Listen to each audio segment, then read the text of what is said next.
International दर्जाचा नेता आहे म्हटलं मी.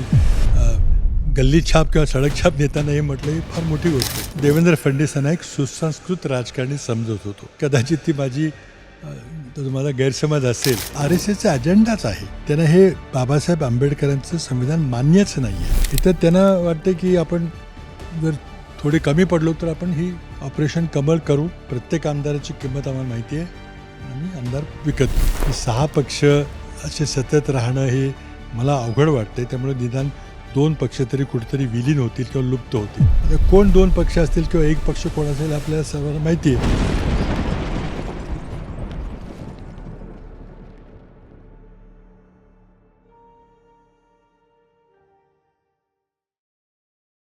राज्यातल्या विधानसभेसाठीच्या प्रचाराच्या तोफा आता थंडावलेल्या आहेत, परंतु तरीसुद्धा आपल्याला धुमशान जे सुरू झालेलं बघायला मिळते. मतदान आणि निकाल या सगळ्याकडे सगळ्यांचं अर्थात लक्ष असणार आहे. पण काही लढती फार इंटरेस्टिंग आहेत आणि त्याच्यासोबतच महाराष्ट्राचं राजकारण नेमकं कसं असणार आहे हे सगळं आपण समजून घेणार आहोत. आता माझ्यासोबत माजी मुख्यमंत्री पृथ्वीराज चव्हाण सर आहेत. सर, सगळ्यात पहिल्यांदा तुमची सुद्धा विधानसभेची निवडणूक आहे. कराड दक्षिणेचा सामना सुद्धा सध्या राज्यात गाजताना पाहायला मिळतोय. कशी होती इथली लढत? काय वाटतं पुढचा जो उमेदवार आहे तो कशी टफ फाईट देईल? काय होईल कराडमध्ये? इलेक्शन म्हटलं की ते टफच असतं नेहमी. कुठलंही इलेक्शन लाईटली घेऊन चालत नाही. आमची यापूर्वी 2 वेळेला अशीच लढत झालेली आहे. 2014 आणि 2019ला ती तिसरी खेप आहे. आणि त्यामुळं एकमेकाबद्दलचा बराच अनुभव आम्हा दोघांनी आलेला आहे. आणि त्यामुळे इलेक्शन हे गांभीर्यानेच घ्यायचं असतं. लोकांना कधीही गृहीत धरून चालत नाही. आहेत काही मुद्दे इलेक्शनमध्ये पुढं आले. एक या इलेक्शनमध्ये नॅरेटिव्ह नाही असं बऱ्याच जणांचं म्हणणं आहे. पण माझं म्हणणं आहे की ज्या मुद्द्यांच्यावर लोकसभा निवडणूक लढली गेली तेच मुद्दे जसे तसे आत्तासुद्धा आहेत. पण त्यामुळं ते नवे मुद्दे नाहीत म्हणून लोकांना वाटतं की नवं नॅरेटिव्ह काही नाही आहे. पण आम्ही लोकसभेची निवडणूक ही महागाई, बेरोजगारी, शेतकऱ्यांची दुर्दशा, भ्रष्टाचार आणि सर्वात मोठा मुद्दा जो मोदींनी आमच्या पुढ्यात टाकला तो म्हणजे संविधानाला निर्माण झालेला धोका किंवा संविधान बदलण्याची भीती. आता हे सर्व 5च्या 5 मुद्दे जसेच्या तसेच एकाचीही सोडवणूक झालेली नाही. फक्त एक संविधानाचा मुद्दा आता हा विधानसभेच्या अखत्यारीतला नाही आहे, हा लोकसभेचा आहे असा एक प्रचार केला जातो आहे. पण ही लढाई मानसिकतेची आहे, ही लढाई विचारधारेची आहे. जी विचारधारा संविधान बदललं पाहिजे असं बोलू शकते. वाजपेयीजी जेव्हा प्रधानमंत्री झाले तेव्हा त्यांनी संविधानाचं पुनरावलोकन करायची कमिटी नेमली होती. त्यामुळे हा RSSचा अजेंडाच आहे. त्यांना हे बाबासाहेब आंबेडकरांचं संविधान मान्यच नाही आहे. अगदी 1947 साली RSSचं मुखपत्र पांचजन्य आणि ऑब्झर्व्हरनी लिहिलं होतं की हिंदू संस्कृतीमध्ये मनुस्मृती आहे, नवीन संविधानाची गरज नाही. तर ती मानसिकता तशीच्या तशी आहे. लोकांना कळलेलं आहे की जरा आपण हात ढिला सोडला तर संविधानाला धोका होईल. त्यांना आरक्षण बंद करायचं आहे. त्यांना जे समता, न्याय, बंधुत्वाची जी संकल्पना आहे तीच त्यांना मुळात मान्य नाही आहे. त्यामुळे तोही मुद्दा आता लोकांच्या मनात घर करून बसलेला आहे. आणि त्यामुळं फार आरडाओरडा झाला नाही किंवा आता नव्यानं भाजपनं काही शहाणपणा शिकून काही स्टेटमेंट दिली नाहीत तरी तो मुद्दा नाही असं म्हणता येणार नाही. तोही मुद्दा आहे. त्यामुळे याच मुद्द्यावर ही निवडणूक पुढे जाणार आहे. आपण बघितलं तर देवेंद्र फडणवीस यांची जी सभा झाली तुमच्या मतदारसंघामध्ये ती फार चर्चेत आली. कारण त्या सभेमध्ये त्यांनी तुमच्यावरती टीका करताना म्हणायचं की कौतुक करताना म्हणायचं ते खरंच कळत नाही. ते असं म्हणाले की पृथ्वीराज चव्हाण हे विधानसभेचं मटेरियल नाही आहे तर ते इंटरनॅशनल मटेरियल आहे म्हणून. तर या टीकेकडे तुम्ही कसं बघता? लोकसभेमध्ये विरोधकांच्यावर टीका करणं अपेक्षित असतं. माझ्यावर टीका केली तर मला काही त्याचं भाव का नाही. आता त्यांनी मला एक सर्टिफिकेट देऊन टाकलं की मी इंटरनॅशनल दर्जाचा नेता आहे. त्याबद्दल त्यांचे धन्यवाद व्यक्त केले पाहिजे. त्यांनी मला इंटरनॅशनल दर्जाचा नेता आहे म्हटलं. मी गल्ली छाप किंवा सडक छाप नेता नाही म्हटलं ही फार मोठी गोष्ट आहे. आणि त्यामुळे त्यांनी ते थोडंसं वास्तव आहे हेच सांगितलं. कारण माझं शिक्षण परदेशी झालेलं आहे. म्हणजे उच्च नोबेल लॉरिएट्स माझे शिक्षक होते. मला एक सुवर्ण संधी मिळालेली आहे आणि मला परराष्ट्रामध्ये शिक्षण घेण्याची, तिथं काम करण्याची संधी मिळाली. मी दिल्लीत राष्ट्रीय पातळीवर काम केलेलं आहे आणि त्यामुळे ते म्हणतात ते खरं आहे. पण त्याचा अर्थ की आंतरराष्ट्रीय दर्जाचा माणूस आता स्वर्गीय यशवंतराव चव्हाण होते, काही सन्माननीय शरद पवार आहेत, ते काही बारामतीचं राजकारण करू शकत नाहीत असं त्याचा गैरसमज आहे. त्यांनी दुसरी एक टीका केलेली होती जी फार म्हणजे त्याच्यावरती सुद्धा मोठ्या प्रमाणात टीका झाली. त्यांनी असं म्हटलं की काहीही केलं तरी मीच करतो असं म्हणायची सवय आहे. दुसऱ्याच्या घरात मुलं आली तरी अत्यंत म्हणजे खालच्या भाषेतली ती टीका होती. तर अशा पद्धतीच्या टीकेकडे तुम्ही कसं बघता? ते सुद्धा एक माजी मुख्यमंत्री राहिलेले आहेत, तुम्ही माजी मुख्यमंत्री राहिलेले आहेत आणि कराडमध्ये येऊन अशी टीका करणं. माजी मुख्यमंत्री अनेक झालेले आहेत, पण मी देवेंद्र फडणवीसांना एक सुसंस्कृत राजकारणी समजत होतो. कदाचित ती माझी तर तुम्हाला गैरसमज असेल किंवा त्यांनी निवडणुकीची आता वर्तमान स्थिती पाहिल्यावर ते थोडेसे हतबल झालेले आहेत. पण त्यामुळं मुद्दा काय होता की मी कामं केली त्याचं मी क्रेडिट घ्यावं का न घ्यावं. आता मी 10 ते 14 साली मुख्यमंत्री होतो. मी मुख्यमंत्री असताना कराडमध्ये काही विकास कामं केली. आता ती मी केली म्हणणं चुकीचं आहे का? किंवा त्यांनी मुख्यमंत्री असताना नागपूरला काही केलं तर त्याला मी म्हणणार आहे का मी केली म्हणून? ते हे बालिशपणाचं वक्तव्य होतं. कोणीतरी उमेदवारांनी लिहून दिलेलं त्यांनी डोळे झाकून वाचलं. पण ज्या पातळीवर ते गेले ते ही कराडची, आमच्या कृष्णा कोयनेच्या पाण्याची ही संस्कृती नाही आहे. आणि अशा प्रकारची कारण नसताना राजकारणाशी किंवा विचारधारेशी काय संबंध आहे. पण त्यामुळं मला वाटतं की मी तर काही त्याचं लक्ष दिलं नाही, पण कराडची जनताही खपवून घेणार नाही. आता आपण राज्याच्या राजकारणावर बोलायचं झालं तर सध्या मोठ्या प्रमाणात हिंदुत्वावरती ही निवडणूक नेलेली आपल्याला बघायला मिळते. कटेंगे तो बटेंगेचा प्रचार ज्या पद्धतीने योगी आदित्यनाथ यांच्यामार्फत करण्यात आला, दररोज वर्तमानपत्रात ज्या पद्धतीने महाविकास आघाडीच्या जाहिराती येतात तशाच महायुतीच्या येतात. विशेष करून एक हे तो सेफ हेचा नारा दिला जातोय. हिंदुत्वावरती एकत्र या, वोट जिहाद होऊ देऊ नका, अशा पद्धतीचे नारे दिले जातात. काय फरक पडेल त्याचा? हे बघ, बेसिकली आपण लक्षात घेतलं पाहिजे की भारतीय जनता पार्टी आणि RSS हे फॅसिस्ट विचाराचे लोक आहेत. आणि त्यामुळं फॅसिस्ट लोकांना कुठलं तरी एक द्वेष करण्याकरता एक वस्तू लागते, हेट ऑब्जेक्ट लागतं. आणि ते हेट ऑब्जेक्ट ते मुस्लिम समाजाच्या लोकांच्याबद्दल त्याने हेट ऑब्जेक्ट तयार केलं. जसं हिटलरने जर्मनीमध्ये ज्यू लोकांच्या विरुद्ध एक द्वेषपूर्ण वातावरण निर्माण केलं आणि त्यातून काय पुढं इतिहास घडला आपल्याला माहिती आहे. त्यामुळं जेव्हा बटेंगे तो कटेंगे ही घोषणा आली तेव्हा महाराष्ट्रातील त्यांच्या मित्रपक्षांनाही ते आवडलं नाही. अजित पवारांनी अनेक वक्तव्य केली की यहाँ पे नहीं चलेगा, किंवा योगी आदित्यनाथच्या सभा घेऊ नका, किंवा मोदी, शाह आणि योगी आदित्यनाथचा फोटोसुद्धा त्यांच्या जाहिरातीवर लावला जात नाही, का त्यांना माहिती आहे की आपल्याला मग मायनॉरिटीची मतं मिळणार नाहीत. तर मला वाटतं की हे बटेंगे तो कटेंगे, हा कटेंगे वगैरे जे शब्दप्रयोग आहे तो पर्टिक्युलर धर्माच्या लोकांच्या करता आहे, हे आपल्याला माहिती आहे. आता देश एक राहायला पाहिजे त्यात काहीच कोणाचं म्हणणं नाही आहे. आणि बटेंगेमुळंच आपला देश पारतंत्र्यात गेला, कारण फितुरी झाली, लोक गद्दार झाली आणि गद्दारीची परंपरा त्यावेळेपासून सुरू झाली आणि त्यामुळं देश पारतंत्र्यात गेला.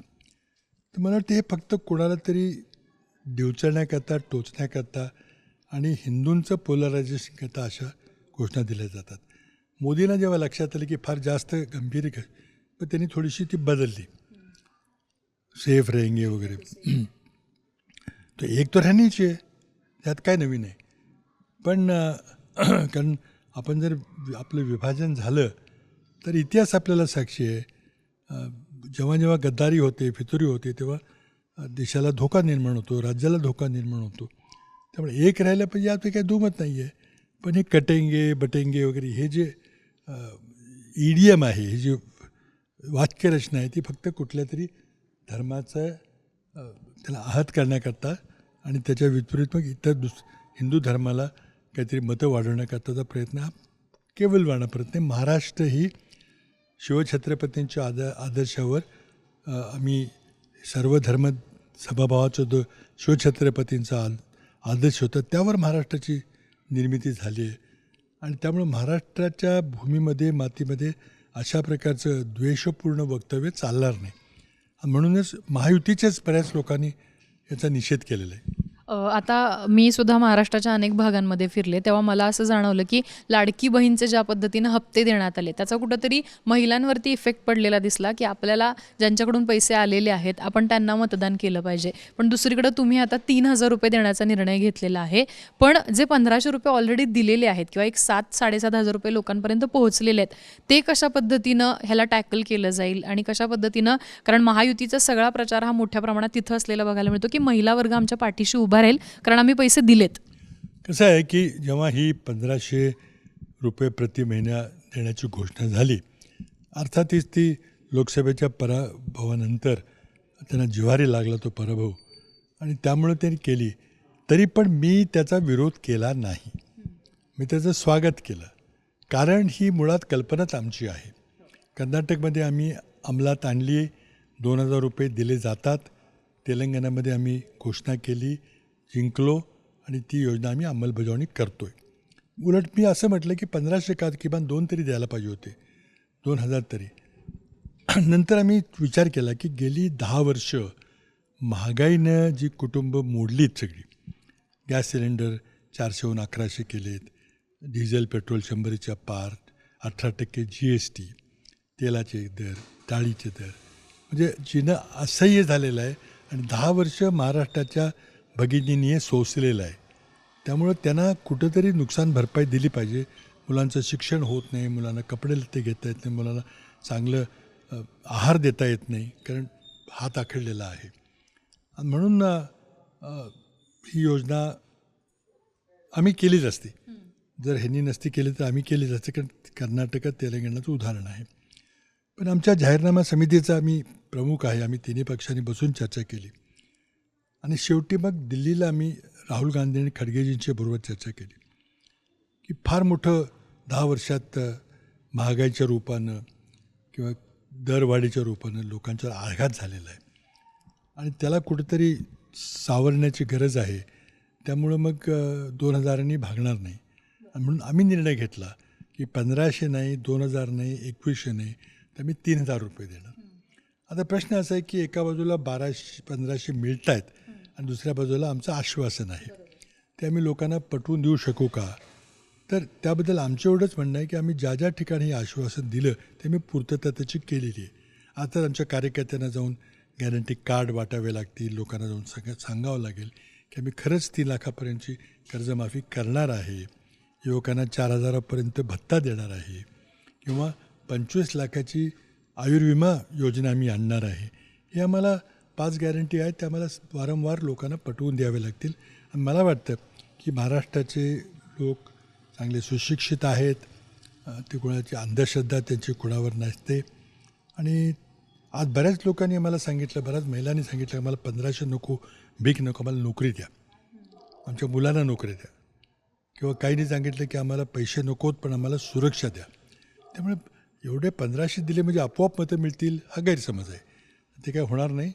आणि मला वाटतं शेतकऱ्याच्या मुद्द्यावर फार गांभीर्यानं निवडणूक लढली जाईल, कारण 50% महाराष्ट्राची जनता ही शेतीवर आपला उदरनिर्वाह करते. युवकांच्यामध्ये तीव्र प्रक्षोभ आहे, महागाईमध्ये काहीही कुठं सूट मिळालेली नाही आहे. त्यामुळे मुद्दे आहेत, या 1,500नी काही फरक पडणार नाही असं मला वाटतं. पण या सगळ्यामध्ये आणखीन एक महत्त्वाचा मुद्दा, तो म्हणजे सातत्यानं महाविकास आघाडी सरकार, महाविकास आघाडीचे नेते म्हणजे तुम्ही सुद्धा की महायुतीवरती टीका करत होते की राज्याच्या तिजोरीवरती खूप मोठा भार येईल. तेव्हा आता अजित पवारांचं असं म्हणणं आहे की जर तुम्ही 3,000 देत असाल, जर तुम्ही बेरोजगारांना 4,000 देत असाल तर हे शक्यच नाही. ब्रह्मदेव जरी खाली आला तरीसुद्धा ह्या योजना अंमलात आणणं शक्य नाही आहे. मग तुम्ही सगळी अर्थव्यवस्था कशी सांभाळणार तुमचं सरकार आल्यानं? हे पहा, अजित पवार अर्थमंत्री होते, पण आमच्याकडेही जयंत पाटील अर्थमंत्री होते, मी महाराष्ट्राचा मुख्यमंत्री होतो. आम्हाला तेवढं बजेटचं ज्ञान आहे आणि त्यामुळे कसं बजेट बॅलन्स करायचं, हे काही नुसता भ्रष्टाचार जरी कमी झाला तरी त्यातले पैसे बरेच उपलब्ध होतील. तुम्ही म्हणजे आज शिवछत्रपतींना सुद्धा भ्रष्टाचारातून सोडलेलं नाही. आणि त्यामुळं मला वाटतं की कसे पैसे उपलब्ध होतील हे आम्ही उपलब्ध करू. तुम्ही संधी एकदा द्या. महाराष्ट्राची जनता आम्हाला संधी देईल, आम्हाला विश्वास आहे आणि आम्ही करून दाखवू.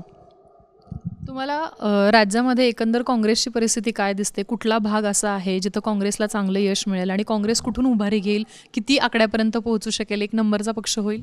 हे पहा, लोकसभा निवडणुकीमध्ये आम्हाला महाविकास आघाडीला 65% जागा मिळाल्या होत्या आणि युतीला फक्त 35%.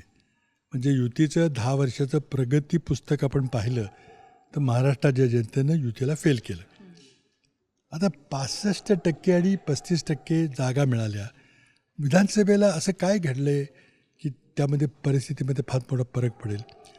लाडकी बहिणीचा उल्लेख केला तुम्ही, पण मला वाटत नाही की फार मोठा फरक पडेल. त्यामुळे विधानसभेला सुद्धा 65-35% जागा का मिळू नयेत?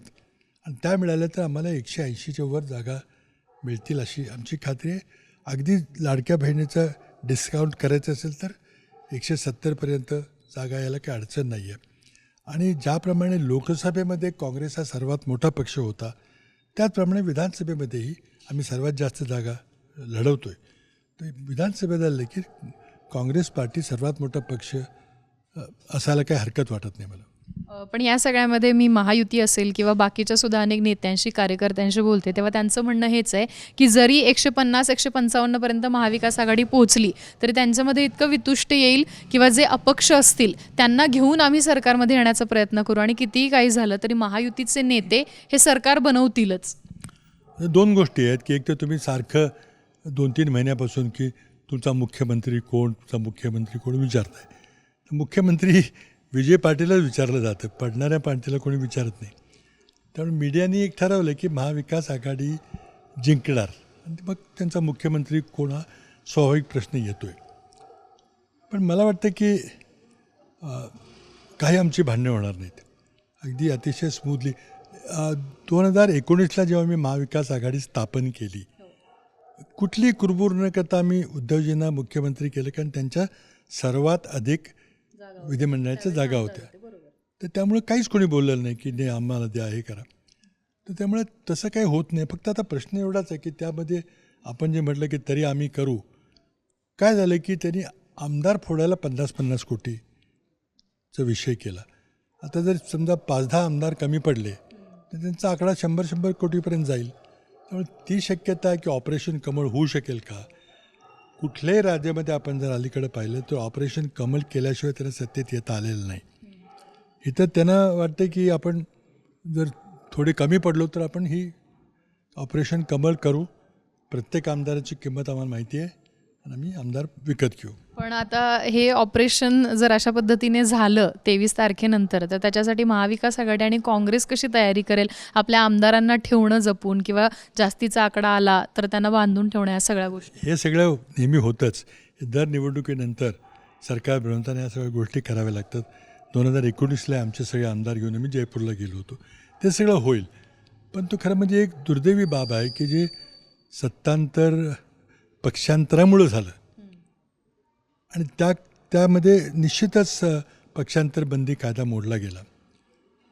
घटनेची पायमल्ली घटना अक्षरशः तुडवली गेली आणि सर्वोच्च न्यायालय एक बघ्याची भूमिका घेऊन यामध्ये काहीच त्यांनी भाष्य केलं नाही की जे घडलं ते वैध होतं का, जे घडलं ते बेकायदेशीर होतं का, काहीच नाही.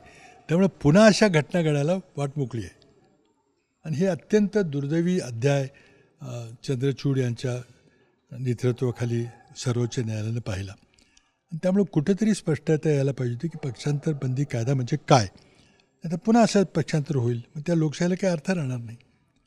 आत्ता जी बारामतीची सांगता सभा झाली त्याच्यामध्ये शरद पवारांनी युगेंद्र पवारांना निवडून आणा असा मेसेज दिला आहे. पण बाकीच्या जर शरद पवारांच्या सभा बघितल्या, कागलची असेल किंवा मग आंबेगावची वळसे पाटलांची असेल, इंदापूरची दत्तामामांच्या विरोधातली असेल हर्षवर्धन पाटलांसाठी, त्यांनी थेटपणे पुढच्या उमेदवाराला पाडा असा मेसेज दिला. पण आज बारामतीमध्ये त्यांनी अजित पवारांना पाडा असा मेसेज दिलेला नाही आहे. त्यामुळे पुन्हा ती चर्चा चालू झाली आहे की एक दोर ठेवला आहे का अजितदादांसाठी?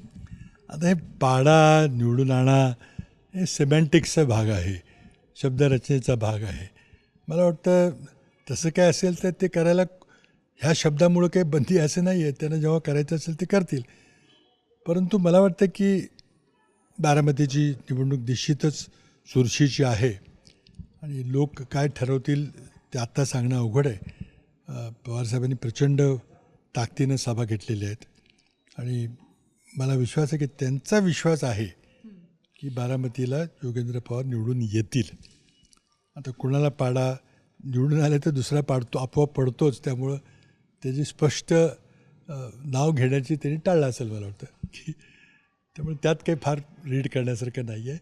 कोण निवडून येते हे महत्त्वाचं आहे. बाबा, दिल्लीच्या वर्तुळामध्ये एक चर्चा, म्हणजे दिल्लीतले काही पत्रकार आहेत ती सातत्याने, मग ती भाजपच्या वर्तुळातली असेल किंवा मग ती पेरलेली चर्चा असेल माहिती नाही, पण एक चर्चा सतत चालू असते की उद्धव ठाकरेंशी काहीतरी बंद दाराआड चर्चा चालू आहेत भाजपच्या आणि समहाऊ 23 तारखेच्या निकालानंतर उद्धव ठाकरेंसोबत पुन्हा भाजप जुळून घेईल, ठाकरे पुन्हा भाजपसोबत जातील. ही भाजपची रुमर मिल आहे आणि अशीच प्रकारे फेक न्यूज पसरवण्यामध्ये त्यांचा हातखंडा आहे.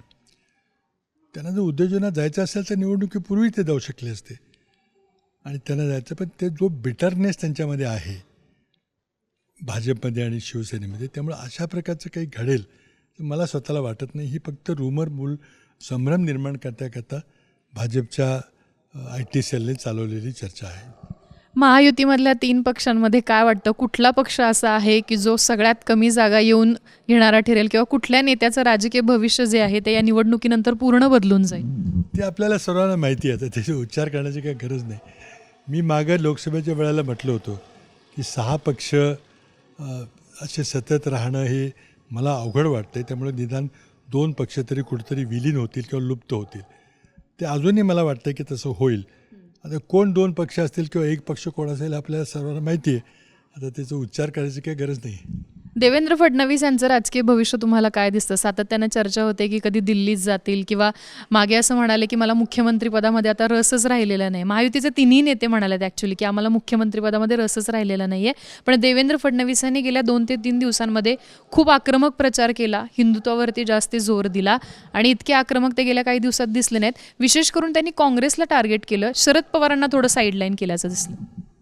नाही, त्यांना माहिती आहे की काँग्रेसच त्यांचा एक प्रतिस्पर्धी पक्ष आहे आणि त्यांनी काय केलं की त्यांनी पद्धतशीरपणे भाजपच्या सर्व दुय्यम दर्जाच्या त्यांच्या बरोबरीच्या नेत्यांना त्यांनी बाहेर काढलं. म्हणजे अगदी गोपीनाथ मुंडेपासून पंकजा मुंडे असतील, खडसे साहेब असतील, चंद्रकांत दादा असतील, मुनगंटीवार असतील, सगळ्यांना त्यांनी निष्प्रभ करून टाकले आणि एकटाच नेता आज महाराष्ट्रात भाजपचा दिसतो. म्हणजे भाजपच्या शीर्ष नेतृत्वाला जरी देवेंद्रजींना बाहेर करायचं असलं तरी आता पर्याय नाही म्हणून त्यांना ठेवावं लागतं. हे त्यांची स्ट्रॅटेजीचा भाग होता, तो सगळ्यांना आता कळलेला आहे. तर मला असं वाटतं की लोकसभा निवडणुकीमध्ये महाराष्ट्रात त्यांना काही भवितव्य राहणार नाही. दिल्लीला पाठवतील, काय करतील विधानसभेनंतर. तर त्यामुळं त्यांची राजकीय इनिंग्स कदाचित दिल्लीमध्ये सुरू होईल किंवा मार्गदर्शक मंडळामध्ये सुद्धा पाठवलं जाईल, की सांगता येत नाही. काय वाटतं, शेवटचा प्रश्न अगदी, महाराष्ट्रातली जनता काय करेल, काय महाविकास आघाडीचं भविष्य असेल आणि एकंदर आम्हाला काय चित्र बघायला मिळेल? काय झालं की या निवडणुकीमध्ये फार प्रकर्षानं लोकशाहीला धोका निर्माण झालेला आहे. ज्या प्रकारे प्रचंड मोठा पैशाचा पाऊस पाडला जातो आहे, ज्या प्रकारे कंटेनरनी पैसे येत आहेत प्रत्येक मतदारसंघामध्ये, जो आकडा आपण ऐकतो आहे की तो अंगावर काटा आणणारा आहे आणि त्यामुळं आपल्याला अभिप्रेत असलेली लोकशाही आता राहिली नाही. आता ज्या ठिकाणी कोऑपरेटिव्ह मुवमेंट आहे तिथे फार प्रकर्षाने जाणवते. कदाचित विदर्भ मराठवाड्यामध्ये थोडासा गरीब भाग असल्यामुळे तेवढं इतकं प्रकर्षाने जाणवत नाही. पण आता यापुढं म्हणजे ट्रक लोडनी पैसे असल्याशिवाय कुठलीच निवडणूक लढता येणार नाही. तुमचा सहकारी साखर कारखाना असला पाहिजे, तुमचं एखादं इंजिनिअरिंग किंवा मेडिकल कॉलेज असलं पाहिजे, तरच तुम्हाला विधानसभेच्या राजकारणात उतरता येईल, लोकसभेच्या राजकारणात उतरता येईल. आणि ही लोकशाही करता एक शोकांतिका आहे. याला सर्वस्वीपणे नरेंद्र मोदी आणि अमित शहा जबाबदार आहेत. कारण त्यांनी ज्या प्रकारे महाराष्ट्रातलं पक्षांतर बंदीचं जे नाट्य झालं ते सगळं त्यांच्या आशीर्वादानं झालं. आणि एका बाजूला न खाऊंगा न खाणे दूंगा म्हणणारे नरेंद्र मोदी, त्यांना हे जे महाराष्ट्रात घडलं ते मान्य आहे का? किंवा त्यांच्या एक्सप्रेस मान्यतेशिवाय झालं का? किंवा एका बाजूला अजित पवारांना 70,000 कोटीच्या घोटाळ्याबद्दल जबाबदार धरून 2-3 दिवसात त्यांना उपमुख्यमंत्री करता, त्यांचं पॉलिटिकल कॅपिटल किती संपलेलं आहे हे भाजपच्या नेत्यांना लक्षात येते का मला माहीत नाही. महाराष्ट्राच्या जनतेने म्हणूनच लोकसभेमध्ये जो निकाल दिला, तर या सगळ्या sum total of all this things, या सगळ्या गोष्टींचं बेरीज करून त्यांनी तो निकाल दिलेला आहे. आणि अजून काही परिस्थिती सुधारेल असं मला वाटत नाही. विधानसभेला सुद्धा तोच निकाल रिपीट होईल असं वाटतं. असं मला वाटतं की जे टक्केवारी आम्हाला 65-35ची टक्केवारी लोकसभेला होती त्या प्रकारे निकाल लागला पाहिजे असं मला वाटतं. नक्कीच बाबा, तुमचं खूप खूप धन्यवाद बोलबिडूशी बोलल्याबद्दल. तर आपण बघितलं की सध्या महाविकास आघाडीच्या नेत्यांना पूर्ण विश्वास वाटतोय की येत्या 23 नोव्हेंबरला जो निकाल लागेल त्याच्यामध्ये महाविकास आघाडीचीच सत्ता येईल. 180पेक्षा जास्त जागांचा अंदाज वर्तवला जातोय आणि कुठलेही वाद होणार नाहीत. अगदी शांतपणे सरकार स्थापनेच्या या सगळ्या गोष्टी होतील असा विश्वास व्यक्त केला जातोय. त्यामुळे आता काय निकाल लागतो, काय अपडेट्स असतात त्याच्याकडे आपलं निश्चितपणे लक्ष असणार आहे. तुम्हाला ही मुलाखत कशी वाटली आम्हाला कमेंट बॉक्समध्ये प्रतिक्रिया लिहून नक्की कळवा आणि अर्थात बोलबिडूच्या यूट्यूब चॅनलला नक्की सबस्क्राईब करा.